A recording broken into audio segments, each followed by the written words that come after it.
नमस्कार, future express में आप सभी का स्वागत है। मैं हूं सुमित और भारतीय बाजार जो कि आज भी एक दायरे में ही कामकाज कर रहे हैं। थोड़ा इवेंट की वजह से बिकवाली आई, फिर एक कमबैक हुआ, फिर वापस बिकवाली आई, फिर कमबैक हुआ और इस वोलेटिलिटी के बीच में एक रेंज के अंदर इंडेक्स कामकाज करता हुआ 70-71 अंकों की गिरावट सो फार निफ्टी में देखने को मिल रही है। 24,225 24,226 का लेवल निफ्टी में बना हुआ है। लाइकवाइज निफ्टी बैंक जो कि आज स्लाइटली आउट परफॉर्म कर रहा है, 150 अंकों की तेजी है वहां पर और डे हाई के आसपास निफ्टी बैंक कामकाज करता हुआ। एचडीएफसी बैंक की कंट्रीब्यूटर है तो उसकी भी वजह से आप कह सकते हैं 50, 260, 270 के जोन्स में कामकाज कर रहा है। मिड कैप आज खरीदारी में है, 104% के आसपास की बढ़त यहाँ पर है। And likewise small cap index भी हरे निशान में ही है, वहाँ पर भी 104% के आसपास का उछाल है। 18,436, 437 का जोन यहाँ पर देखने को मिल रहा है। तो इंडेक्स फ्रंट पर आज भले ही थोड़ी सी बिकवाली, लेकिन अदरवाइज मार्केट्स में खरीदारी आपको दिखाई पड़ेगी। ब्रॉडर मार्केट्स में 1351 शेयर तेजी में, 1000 शेयर बिकवाली के साथ कामकाज कर रहे हैं। एडवांसेस कंपैरेटिवली बेटर साइड पे पोजीशन है।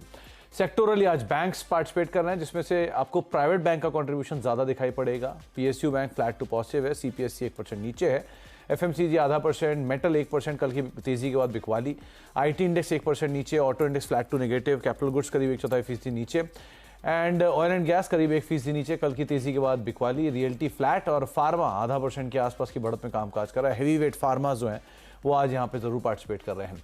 एचडीएफसी बैंक की कंट्रीब्यूटर 37 अंकों कंट्रीब्यूशन यहाँ से, भारतीय एयरटेल 12 अंकों कंट्रीब्यूशन, टाटा मोटर्स 8 अंकों कंट्रीब्यूशन और आईटीसी 5 अंकों कंट्रीब्यूशन यहाँ से। बिकवाली में इन्फोसिस 20 अंकों का नेगेटिव कंट्रीब्यूशन, रिलायंस 17 अंकों का कंट्रीब्यूशन नेगेटिवली, एलएनटी और आईसीआईसी बैंक दोनों का करीब 20 अंकों के आसपास का नेगेटिव कंट्रीब्यूशन सो फार आता हुआ दिखाई पड़ रहा है। टाटा मोटर्स पे बाय कॉल भी आई है कई सारे ब्रोकर्स से, उसका भी एक इंपैक्ट यहाँ पर देखने को मिल रहा है। जेफरीज इनफैक्ट 1330 रुपए के टारगेट्स के लिए यहाँ पे बाय कॉल आते हुए दिखाई पड़ी है। अब बातचीत आज हम करेंगे प्रशांत सावंत जी से, हमारे साथ मौजूद है, उनसे हम चर्चा करेंगे मार्केट्स को लेकर भी। प्रशांत जी की इंडिविजुअल कॉल से बातचीत होगी, एक सस्ता ऑप्शन उनसे हम आइडेंटिफाई करवाएंगे, लेकिन उनसे चर्चा करने से पहले कुछ ऑप्शंस के नंबर आपकी स्क्रीन पर 24,300, 24,400 और 24,500 के आसपास आपको कॉल राइटर्स दिखाई पड़ेंगे। स्पेशली 24,300, 24,200 इनको आप ध्यान रखिए कि इसी रेंज को ही बाजार अभी प्ले कर रहा है। हायर रेंज 24,400, लोअर रेंज 24,000, 24,100 के आसपास जो कि मेजरली मार्केट प्ले कर रही है। 24,100, 24,000 के जोन्स में नीचे पुट राइटर्स बैठे हुए हैं। निफ्टी बैंक क्योंकि आज आउट परफॉर्म कर रहा है तो 50,000 के ऊपर 50,300, 50,500, 51,000 के जोन्स में आपको कॉल राइटर्स दिखाई पड़ेंगे। 50,200, 50,100 और नीचे 50,100 ही है दो जगह, लेकिन 50,100, 50,000 के आसपास पुट राइटिंग होते हुए सो फार दिखाई पड़ेगी। हीट मैप की सिचुएशन आप कह लीजिए बियरिश है, लेकिन बियरिश बहुत ज़्यादा नहीं है, थोड़ी सी है, क्योंकि कैश मार्केट शेयरों में खरीदारी है, एफएनओ में थोड़ी सी बिकवाली है। लॉन्ग और शॉर्ट कवरिंग में आज आपको नाम दिखाई पड़ेंगे बहुत सारे फार्मा के, जहाँ पे खरीदारी है, प्लस स्टॉक स्पेसिफिक है। ट्रेंड नंबर से पहले 3% ऊपर, वोडाफोन आइडिया टेलीकॉम चल रहा है तो आज ये भी तेजी में है। एल्केम लैब, लुपिन दोनों फार्मा की कंपनी जो खरीदारी में है। जीएमआर एयरपोर्ट 2% ऊपर, इंडिया मार्ट करीब 3% की शॉर्ट कवरिंग में। कोरोमंडल कल नंबर्स के बाद 2% के आसपास, परसों रादर नंबर कल नंबर के बाद चला है थोड़ा बहुत। भारतीय एयरटेल दूसरा टेलीकॉम स्टॉक जहां पे खरीदारी। एलआईसी हाउसिंग फाइनेंस लगातार बिकवाली के बाद कम बैक और पीएफसी लोअर लेवल से एक अच्छे पुल बैक के साथ 1.5% ऊपर। बिकवाली में मेटल में नाल्को प्रॉफिट टेकिंग कह लीजिए, पिरामल 3% नीचे, श्री सीमेंट नंबर्स के बाद प्रेशर प्रिवेल कर रहा है 3% नीचे, जेके सीमेंट 3% नीचे, सेल 2.5% नीचे, TVS Motors, Asian paints, astral, Hindalco और टाटा पावर कुछ ऐसे नाम जहां पर बिकवाली देखने को मिल रही है। टाटा पावर में कंसेक्यूटिव सेकंड डे जबकि बिकवाली देखने को मिल रही है। इन नंबर्स के बीच में बातचीत कर लेते हैं हम प्रशांत जी से। प्रशांत सर नमस्कार, स्वागत है कार्यक्रम में। पहले तो मार्केट्स पे आपका एक व्यू, क्योंकि बाजार वैसे आज रेंज बाउंड है लेकिन ब्रॉडर मार्केट्स खरीदारी में है, निफ्टी बैंक का सपोर्ट है, आप कैसे रीड कर रहे हो? तो सुनील जी, मुझे लग रहा है कि गुड आफ्टरनून आपको और सभी दर्शकों को भी नमस्कार। तो यहाँ पे अगर मैं निफ्टी फ्यूचर्स को देखूं तो हम ऑलमोस्ट 24,250, 24,260 इस जोन में ट्रेड कर रहे हैं।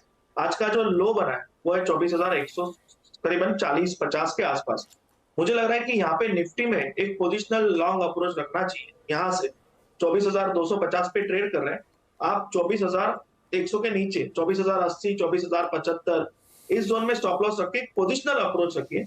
ओवरऑल मुझे लग रहा है कि आपके जो टारगेट होने चाहिए, सबसे पहले हम रेजिस्टेंस की बात करेंगे जो ऑलमोस्ट कल का हाई 24,400 के आसपास है, बट ये अगर टेक ऑफ हो जाए तो आप कंफर्टेबली 24,500, 550 तक जा सकते।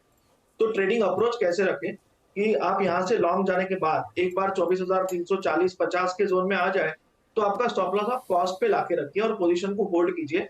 अगर रेजिस्टेंस रिएक्ट कर रहा है तो शायद आप कॉस्ट पे निकलेंगे, बट अगर ये रेजिस्टेंस ब्रेकआउट हो तो आपको रिवॉर्ड काफी अच्छा मिल सकता है। तो निफ्टी में डेफिनेटली मेरी लॉन्ग जाने की राय होगी बैंक निफ्टी में थोड़ा मैं वेट करूंगा। अगर हम करंटली देखें तो यहाँ पे जो बैंक निफ्टी का स्पॉट है ऑलमोस्ट 50,250, 50,300 इस जोन में ट्रेड कर रहा है। मुझे लग रहा है यहाँ पे अहम बात होगी हम 50,500 के ऊपर क्रॉस कर जाए तब मोमेंटम आएगा। तो तभी आप देख सकते हो लॉन्ग एंट्री के लिए स्टॉप लॉस 50,000 का होना चाहिए, 1% रिस्क, और वहां से आपका टारगेट होना चाहिए कम से कम 51,400, 51,500।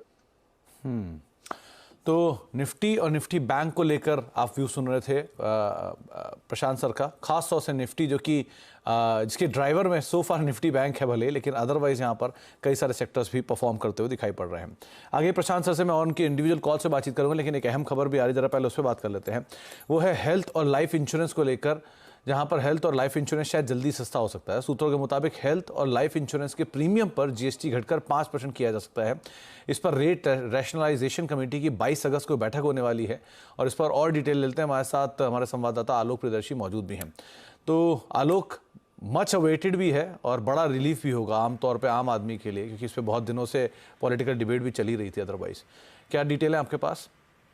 बिल्कुल बिल्कुल, देखिए आपने वित्त मंत्री कल लोकसभा में सुना ही था, कितना बड़ा मुद्दा बन गया था ये। लेकिन जो हमें सीएनबीसी आवाज को सूत्रों से जानकारी मिल रही है कि जो 22 अगस्त को रेट रैशनलाइजेशन कमेटी की बैठक होनी है और उसी में इस मुद्दे को भेजा गया है, क्योंकि अभी तक पिछली बार जब 3 बार जीएसटी काउंसिल की बैठक हुई थी उसमें इस मुद्दे पर कोई सहमति नहीं बन पाई थी।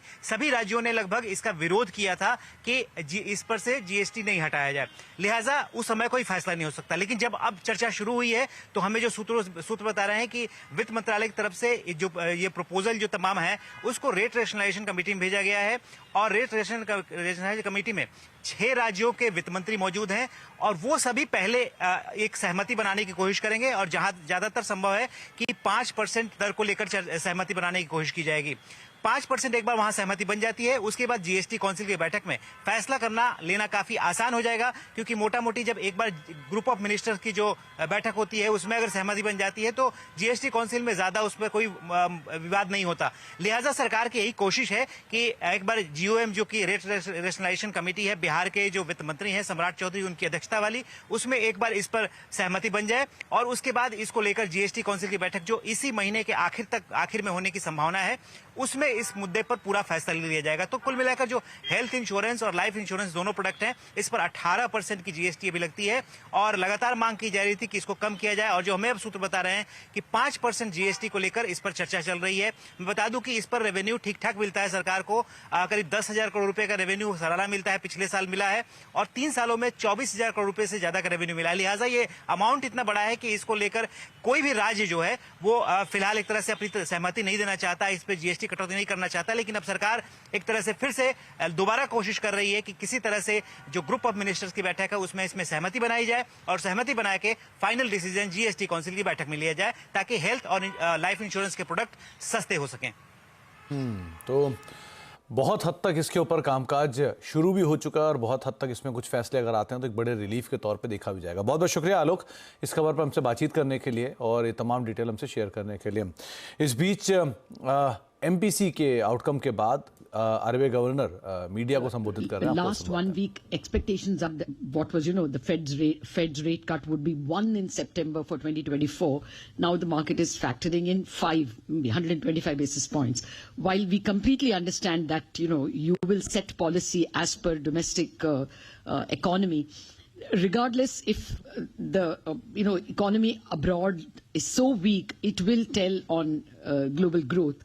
So if you can give an idea whether you see any downward bias to our growth and inflation, if things were indeed to turn out to be that the Fed has to do 5 cuts, if there is that kind of a slowdown.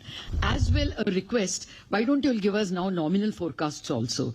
Because that is becoming as important. No, that's a separate issue. Now, I would guess that there will be a few other questions also on this topic because it is so fresh in everybody's mind. So we were expecting actually quite a few questions on this issue. So is there anyone else who wants to ask a question on this particular area or a related area so that we can take it all together? No, I think same questions. Okay. Now, you see, there were some developments we were referring to the United States economy. Now, actually, if you see, I would like to say two things. Number one is that the unemployment data which came from the United States just last week, that has created some, that has led to this kind of speculations. But if you look at overall economic growth in the US, I think it's doing quite well. The second quarter growth numbers in the United States were higher than the first quarter, and it was about 2.8. It was 2.8%. And then second point is that this is a kind of a, this is just, so far as unemployment is concerned, it's a 1 month's data. Now, based on a 1 month data, you cannot assume that, you cannot rush to a conclusion about possibility of slowdown or possibility of a recession in, in a large and the largest economy in the world. So you have to wait and see the incoming data. In any case, I think some narrative coming out from several members of the Fed, they have also said the same thing, that we need to watch. So therefore, I think it would be sort of, I would say at this point of time, it would be premature to talk about a recession in the United States, but I'm not holding a brief for the US, and all that I would like to say from the perspective, from the point of view of the Reserve Bank, is that we will be watchful of all incoming data from domestic as well as, in this case, from external sources, and we will deal with all emerging situations. Further, let me also add, and it is there in my statement as well as in the points which I read out just now, today India has improved its resilience vis-a-vis external shocks quite a bit. I think India is far more resilient than what it was earlier. So we will have to wait for the incoming data and deal with the situation. International agencies like, all international agencies like the IMF, the OECD, the WTO, they have all projected world trade to rise this year, to grow this year at about 3% or so against very low growths last year. So this projection was just made very recently, and that would obviously support the overall external demand situation. So I'll stop here. Thank you, sir. May I तो आप RBI governor को सुन रहे थे, खास तौर से जो recently American development हुआ था अनएम्प्लॉयमेंट के नंबर्स के बाद, और उसके बाद जो मार्केट्स ने रिएक्ट किया था उसके हिसाब से वो अपने बयान देते हुए दिखाई पड़ रहे थे। लेकिन आज के एमपीसी के आउटकम के अंदर कोई खास बदलाव नहीं होता हुआ दिखाई पड़ा है, जिसका एक इम्पैक्ट भी मार्केट्स ने उसी तरह दिया, इसलिए रेंज बाउंड ट्रेड वहाँ पर देखने को मिल रहा है। एक ब्रेक का वक्त हो गया, ब्रेक के बाद लौटेंगे। प्रशांत सर मौजूद रहेंगे, उनसे तो हम बातचीत करेंगे ही, और उनकी इंडिविजुअल कॉल्स के ऊपर भी बातचीत करनी है। एक ब्रेक के बाद लौटते हैं, उस पर चर्चा करते हैं।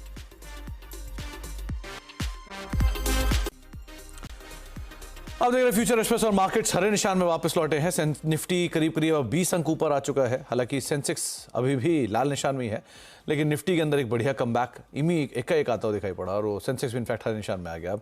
और निफ्टी बैंक जो कि ऑलरेडी तेजी में था ही, वो 275 अंक ऊपर आ चुका है, डे हाई के आसपास। एक स्पाइक एकाएक मार्केट्स के अंदर देखने को मिला है, और बेटर नंबर आए हैं मार्केट्स के अंदर। और जो एडवांस डिक्लाइन उसमें HDFC बैंक का कॉन्ट्रीब्यूशन थोड़ा और बढ़ा है, टाटा मोटर्स का कंट्रीब्यूशन थोड़ा और बढ़ा है, और आईटीसी का कंट्रीब्यूशन भी और बढ़ता हुआ दिखाई पड़ा है। प्रशांत सर, थोड़ा सा विलंब हो गया, लेकिन आपकी तरफ से जो कॉल्स हैं वो कौन सी हैं? सुमित जी, सबसे पहले क्विक अपडेट दूंगा। शो की शुरुआत में निफ्टी पे बाय जो मैंने दिया था फ्यूचर्स पे, मुझे लग रहा है दर्शकों को उसमें ऑलमोस्ट 100 पॉइंट हार्डली कुछ टाइम में मिले होंगे, ऑलमोस्ट 70-80 पॉइंट हो ही चुके। तो डेफिनेटली एक अच्छा मुनाफा यहाँ हुआ होगा इन hardly any time, considering the market जिस तरीके से 2-3 दिनों से चल रहा है। मुझे लग रहा है 70-80 पॉइंट काफी अच्छी मूव मिल चुकी है। जहां तक आज के कॉल्स की बात, तो यहाँ पे मेरा फर्स्ट कॉल होगा एबीबी। ये एक अच्छे बेस से बाउंस हो रहा है, इसके हायर टाइम फ्रेम्स काफी बुलिश है, तो यहाँ पे मैं स्टॉप लॉस रखूंगा 7850 स्पॉट 7850। मेरा टारगेट होगा 8450 से लेके 8500, 8450 8500। नेक्स्ट पिक में देख रहा हूँ नवीन फ्लोरो में, यहाँ पे मेरा स्टॉप लॉस होगा 3590 3590, और जो टारगेट में देख रहा हूँ वो होगा 3700 से लेके 3720 3720। और लास्ट पिक ऑटो सेक्टर से होगा M&M, यहाँ पे मेरा स्टॉप लॉस होगा 2655 2655, जो टारगेट में देख रहा हूँ वो होगा 2765 से लेके 2770 2770। जी, तो 3 नाम जिसमें एक ABB नंबर से ठीक पहले यहाँ पे आप खरीदारी कर सकते हैं, करीब 8400-8500 के टारगेट्स के लिए आप यहाँ पर लॉन्ग साइड पर जा सकते हैं। M&M ये एक और नाम है जिसको प्रशांत सर मान रहे हैं कि यहाँ से आप तेज़ी के लिए खेल सकते हैं, यहाँ पर भी आप खरीदारी करके चल सकते हैं और शायद एक बढ़िया अपसाइड इसमें भी खुलते हुए दिखाई पड़ सकते हैं। तो ABB, M&M और साथ साथ नवीन फ्लोरिन, ये 3 नाम जहाँ पर आप खरीदारी करेंगे 3720 के टारगेट्स के लिए 3570 का एक स्टॉप लॉस मेंटेन करके चल सकते हैं। आगे प्रशांत सर से बातचीत करूंगा, एक और ब्रेक का वक्त हो गया, सस्ते ऑप्शन में प्रशांत सर से तो बातचीत करेंगे, लेकिन जाने से पहले 2 इंपॉर्टेंट अपडेट हैं। पहला अपडेट तो राजेश सर ने कल 2 कॉल्स दी थी, जिसमें बलरामपुर चीनी उन्होंने एक कॉल दी थी जिसके टारगेट्स अचीव होते हुए दिखाई पड़े। करीब 490 कॉल थी, 24 से 26 रुपये का टारगेट था जो ये अचीव हुए इंट्राडे हाइज में, 13 रुपये के आसपास का स्टॉप लॉस था। और दूसरा कैश मार्केट में उन्होंने एल्केम लैब यहाँ पर खरीदारी करके चलने, मतलब F&O में ही एल्केम लैब में खरीदारी करके चलने की राय दी थी और एल्केम लैब ने भी अपने नए ऑल टाइम हाइज हिट कर दिए और वो भी अपने जो टारगेट्स हैं उनको अचीव करता दिखाई पड़ रहा है। 5580, 5650 टारगेट थे, स्क्रीन पर आपके दाम है 5713 रुपये, तो यहाँ पर भी टारगेट्स अचीव होते हुए दिखाई पड़े। अब एक ब्रेक का वक्त है, लेकिन जाने से पहले हाइब्रिड गाड़ियों को कोई फ्यूचर नहीं है। टाटा मोटर्स के MD शैलेश चंद्रा ने CNBC आवाज़ की खास बातचीत में कहा कि नेट जीरो कार्बन के लिए EV पर फोकस करना बहुत ज़रूरी है। इलेक्ट्रिक की दिशा में देश को और पूरे संसार को ले जाना है, नहीं तो हमारी पृथ्वी जो है वो रिस्क पर है। तो उसमें जो है उसकी इकोसिस्टम को हमें डेवलप करना पड़ेगा। इसलिए सिंगल फोकस अगर गवर्नमेंट का, सारे स्टेक होल्डर्स का उधर नहीं रहेगा तो ये ट्रांजिशन मुश्किल है। तो हाइब्रिड को तो बिल्कुल मैं फ्यूचर नहीं समझता हूं, क्योंकि ये तो 20 साल पुरानी टेक्नोलॉजी है और इंडस्ट्री जो है ऑलरेडी लीप फ्रॉग कर चुकी है एक नई तकनीक की तरफ जो इलेक्ट्रिक है। तो कंट्री रिग्रेस क्यों होगी एक 20 साल पुरानी तकनीक की तरफ? तो मैं तो बिल्कुल उसको अल्टरनेटिव नहीं सोचता हूं।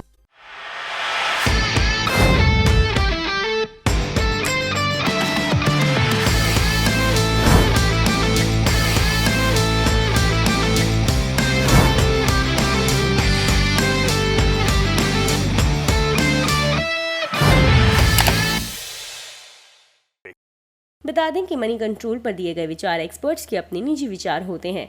वेबसाइट या मैनेजमेंट इसके लिए उत्तरदायी नहीं है। यूजर्स को मनी कंट्रोल की सलाह है कि कोई भी निवेश निर्णय लेने से पहले सर्टिफाइड एक्सपर्ट की सलाह लें।